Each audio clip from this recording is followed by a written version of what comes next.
Guns N' Roses, uzun bir aradan sonra yeniden İstanbul sahnesine çıkmaya hazırlanıyor. Solist Axl Rose'un isteği üzerine kulis alanı tamamen siyah renkte dekore edilecek. Ayrıca özel olarak hazırlanan menüde Türk mutfağının seçkin lezzetleri yer alıyor.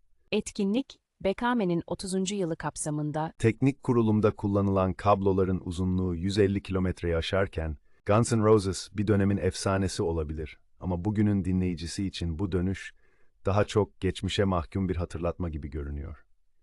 Haberin detaylarını öğrenmek için videonun içindeki linke tıklayabilirsiniz. Kanala abone ol, videoları beğenmeyi unutma.